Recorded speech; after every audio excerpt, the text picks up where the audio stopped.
رکے میرے عزیز، یہ ویڈیو دیکھے، بہت ہی اچھا ویڈیو ہے میرے بھائی مفتی سلمان ازہری کا ہے، مکان بناؤ تو یہ غلطی کبھی مت کرنا۔ 5 منٹ کا یہ ویڈیو ہے میرے بھائی، آپ ہم کو 5 منٹ دیجئے اور اس ویڈیو میں دیکھے مفتی سلمان ازہری کا بیان سنیے میرے بھائی، بہت ہی اچھا بیان ہے، کیا کہہ رہے ہیں مکان کے بارے میں۔ تو چلے ویڈیو کو کرتے ہیں شروع۔ پہلے تو بزرگوں کا یہ معمول ہوتا تھا کہ مسجد سے اوپر کسی کا مکان نہیں ہوتا تھا، مسجد سے جی اونچا گلی میں کسی کا مکان نہیں ہوتا تھا کہ اللہ کا گھر ہے اس سے بڑا گھر کسی کا نہیں ہونا چاہیے۔ خانہ کعبہ پر بھی یہی تھا معمول۔ یہ تو اب کے ظالموں نے بڑی بڑی اونچی بلڈنگیں وہ بنائی ہیں، برسوں سے وہاں پر بھی تابعین یہ کہتے تھے خانہ کعبہ بیت اللہ جتنی اونچی تعمیر ہے اس سے اونچی تعمیر اس زمانے میں کسی کے گھر کی نہیں تھی، ہونا بھی یہی چاہیے۔ جی ہم اپنی استطاعت کے مطابق اللہ کے گھر کو خوب سجاتے ہیں، آپ نے بھی بہت سجایا ہے، آج اس کا افتتاح ہے، لیکن ایک سوال کبھی آپ کمیٹی والوں سے کرتے، امام سے کرتے کہ یہ پورا مکان اللہ کا، یہ گھر پورا سج تو چکا ہے لیکن اس میں کہیں خدا کی تصویر کیوں نہیں ہے؟ خدا یہاں پر جی دکھتا کیوں نہیں ہے؟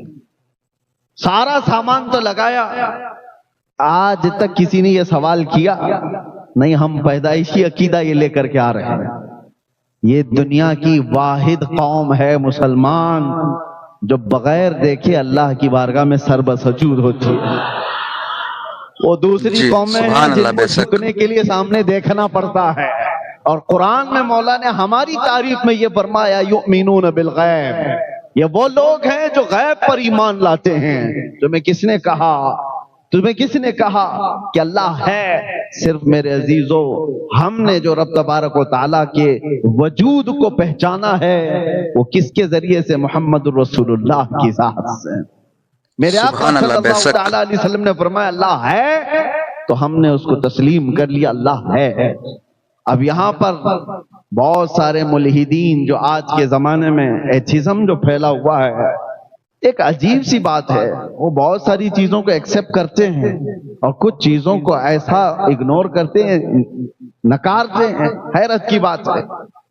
ایک نوجوان لڑکا ہے، اس سے میں نے پوچھا، کہا کہ ہم سائنٹیفک بات کرتے ہیں، جو چیز دکھ رہی ہے ہم اس کو مان رہے ہیں، جو چیز نہیں دکھ رہی ہے آپ خدا کے ہونے کو کیوں ہم کو منوا رہے ہیں؟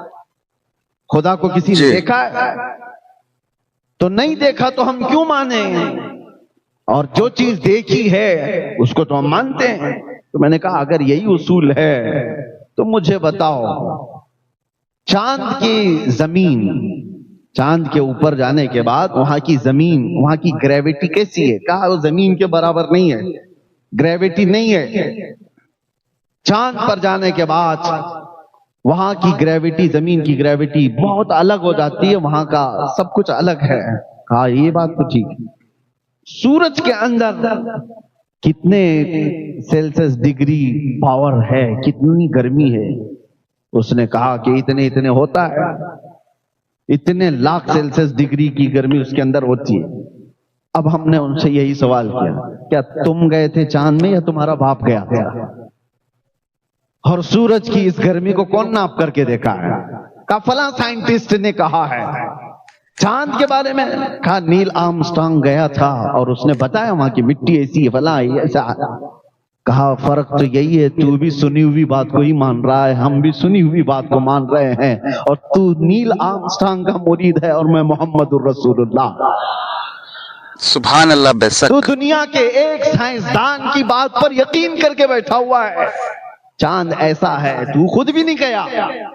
کہتا ہے کہ سائنس نے ترقی کی، سائنس بھی کسی کی بات پر ہی چل رہا ہے، وہ چاہے نیوٹن ہو، آئنسٹائن ہو، ڈارون ہو، ان کی جو تھیوریاں چل رہی ہیں، دنیا بڑی بیوقوف بن جاتی ہے۔ یہ لوگ بیٹھ کر کے ڈیبیٹ کرتے ہیں، ان سے پوچھو کیا یہ تھیوری تمہاری ہے، تم نے مشاہدہ کیا؟ کہ نہیں فلاں سائنٹسٹ نے، فلاں سائنٹسٹ کی بات پر تو تجھے یقین ہے، اور ہمیں غوث و خواجہ کی بات پر کیوں نہ یقین ہو؟ اور رہی بات تم بے کہتے شک۔ ہو جو چیز دیکھی ہوئی ہے اسی کو مانا جاتا ہے، جو چیز دیکھی ہوئی ہے اسی کو مانتے ہیں ہم. تم نے نہیں دیکھا کہ چاند کی زمین کیسی ہے, ایک سائنسدان نے دیکھا چاند کی زمین ایسی ہے, تم نے مان لیا اور ہم سے کہتے ہو خدا نہیں دیکھا تو کیوں مانتے ہو؟ ہاں میں نے نہیں دیکھا, معراج کی شب میرے مصطفیٰ نے ضرور دیکھا, میرے سبحان اللہ, مصطفیٰ بے نے شک دیکھا جی. ہے. اسی لیے ہم نے رب کو پہچانا ہے تو میرے مصطفیٰ کے دروازے سے, اور جو اس دروازے سے مضبوطی کے ساتھ لگا ہے اس کو اعلیٰ حضرت فرماتے ہیں بخدا خدا کا یہی ہے در, نہیں اور کوئی مفر مکر, جو وہاں پہ ہو یہی آ کے ہو اور جو یہاں نہیں تو وہاں نہیں. یہ بے ہے شک. ہمارا طریقہ استدلال. دیکھ لیا ویڈیو میرے بھائی, بہت ہی اچھا ویڈیو ہے. تو اسی طریقے کے ویڈیو دیکھنے کے لیے اپنے بھائی کو فالو کر لینا. اگر یوٹیوب پر یہ ویڈیو دیکھ رہے ہو تو اپنے بھائی کو سبسکرائب کر لینا اور ایک پیارا سا لائک کر دینا میرے بھائی. اس چینل سے آپ کو ہمیشہ سچے اور اچھے پیغام ملتے رہیں گے. تو چلیے نیکسٹ ویڈیو میں ملتا ہوں. خدا حافظ.